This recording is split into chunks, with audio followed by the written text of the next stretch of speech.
کہ آپ کس مزاج سے پڑھنا چاہتے ہیں، کہ آپ کس انداز سے پڑھنا چاہتے ہیں۔ آج تک ایک تجربہ بتاتا ہوں، لوگ آتے ہیں سوالات پوچھنے، مسئلہ پوچھنے، بتاتے جاؤ بتاتے جاؤ بتاتے جاؤ، وہ سنتے رہتے، اور جہاں ان کے من کی بات، ہاں یہ صحیح ہے یہ صحیح ہے، تو میں کہتا ہوں پیارے ایک بات بتائیے، آپ مجھے چیک کرنے آئے تھے یا مسئلہ پوچھنے آئے؟ مطلب من کی بات جو من میں سیٹ کر کے آیا ہے وہ بات کہہ دو تو ٹھیک، اگر ان کے الٹ ہو تو وہ نہیں مانیں گے۔ دوستو کہنا یہ چاہتا ہوں، تعلیم کہتے ہی اسے ہیں کہ آپ الف نہیں جانتے تھے، استاد نے کہا بیٹا یہ الف ہے، آپ نے مان لیا، آپ نے مان لیا، پھر کہا بیٹا یہ بے ہے، مان لیا، بیٹا یہ تے ہے، مان لیا، جیم ہے، مان لیا، نماز ایسے پڑھی جاتی، مان لیا، یہ بزرگ ہے، مان لیا، یہ ولی ہے، مان لیا، یہ اللہ کے دوست ہے، مان لیا۔ تو علم کہتے اسے ہیں کہ وہ استاد کہے اور شاگرد ہاں کہتا جائے، جان لے مان لے، اسی کو سیکھنا کہتے ہیں۔ مگر آج کا دور یہ نہیں ہے، مائنڈ سیٹ کر کے آتے ہیں، جو سننا چاہتے ہیں وہی سنائیے، اگر نہیں سنائے تو پھر آپ نے کچھ نہیں سنایا، آپ نے کچھ نہیں سنایا۔ تو آئیے ہم بھی آج ایک مائنڈ سیٹ کرتے ہیں، وہ یہ ہے کہ علماء مشائخ بورڈ کے چیئرمین، بانی اور میرے پیر و مرشد کے فرزند جو آج سب سے بڑا کام کر رہے ہیں، آج کی ڈیٹ میں سب سے بڑا کام، میں کبھی نہیں ملا، سچ بتاؤ میری ملاقات نہیں ہوئی، لیکن میں سوشل میڈیا پر ویڈیوز پر ان کے بیانات، ان کے جو کام ہوتے تھے وہ دیکھتا رہتا تھا، اور دل ہی دل میں، دیکھیں میں دعا کے قابل تو نہیں کہ اپنے شیخوں کو دعا دوں، لیکن پھر بھی دل سے دعا نہیں کرتی تھی کہ اللہ اس مشن کو کامیابی دے، اللہ اس قدم کو رکنے سے بچائے، اور وہ عالم کر دے کہ آپ چلتے چلیں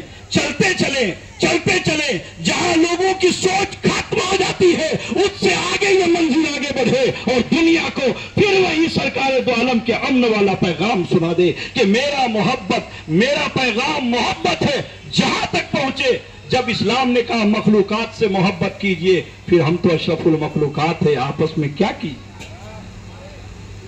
ہم آپس میں اشرف المخلوقات ہیں، پھر ہم کیا کیجئے؟ تو وہی کیجئے جو ہمارے شیخ کہتے ہیں، وہی کیجئے جو ہمارے اکابر کہتے ہیں، وہی کیجئے جو حق پرست کہتے ہیں۔ جب حق پرست کچھ کہتے ہیں، آپ کے دماغ میں آئے یا نہ آئے، آپ کو سمجھ میں آئے یا نہ آئے، آپ نے سنی ہو بات یا نہ سنی ہو، سمجھو کہ وہ استاد کہہ رہے ہیں، شاگرد سن رہا ہے۔ مزاج سیٹ کیجئے کہ آج جو کہا جائے گا اس پر آپ عمل کریں گے، آج جو فرمان جاری ہوگا اس پر عمل کریں گے۔ ہمارا پیغام محبت ہے، جہاں تک پہنچے۔ ہم نے چھوٹی سی ایک مثال دی تھی کہ سر بھلا کیا کوئی جانے کہ ہے کیسا تیرا،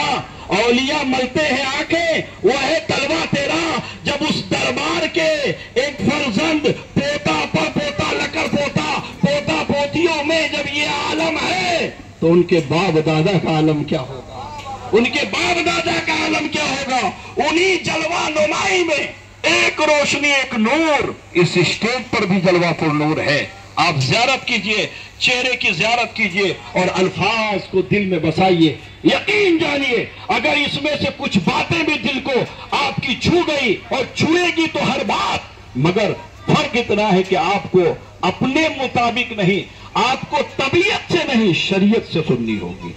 طبیعت کے موافق نہیں شریعت کے موافق سمجھنی ہوگی۔ جب آپ مائنڈ سیٹ کر لیں گے کہ ہمیں سننی ہے اور عمل کرنی ہے تو انشاءاللہ ہر بات آپ کو کامیابی کی دہلیز پر لے جائے گی۔ میرے دوستو، کہنے کا مقصد تھا کہ ہر روایات، ہر واقعہ میں دو پہلو ہوتے ہیں، آپ چاہیں تو محبت کا پہلو بھی نکال سکتے ہیں۔ جو میں نے آپ کے سامنے پیش کیا ہے کہ محبت کا پہلو، تو اللہ والوں کو نہ کوئی خوف ہوتا ہے نہ کوئی غم ہوتا ہے، بس ان کو اگر ایک غم ہوتا ہے تو اپنی رسول کے امت کا غم ہوتا ہے کہ امت کی بخشش کیسے ہو، امت کی بخشش کیسے ہو۔ یہی فکر، یہی ان کے اندر جو ہے تجسس، ان کے اندر ایک فکر لاحق ہوتی ہے، جس کے لیے اپنی ریاضات، مناجات، تسبیح و تحلیل سب کچھ اپنی رب کے بارگاہ میں کرنے کے بعد ایک ہی فریاد کرتے ہیں کہ اے اللہ اس امت کو بچا لے، اے اللہ سرکار کی اس امت کی مغفرت فرما۔ تو آنے والی شب برات بھی ہے. انشاءاللہ شب برات کی رات اپنے تمام اگلے پچھلے جو بھی گناہیں ہیں اس سے توبہ کیجئے اور پھر نیک اور حق راہ پہ چلنے کی کوشش کیجئے. دوستو وقت ہے عمل کے لیے. آپ وہ عمل کے لیے کھڑے ہو جائیں.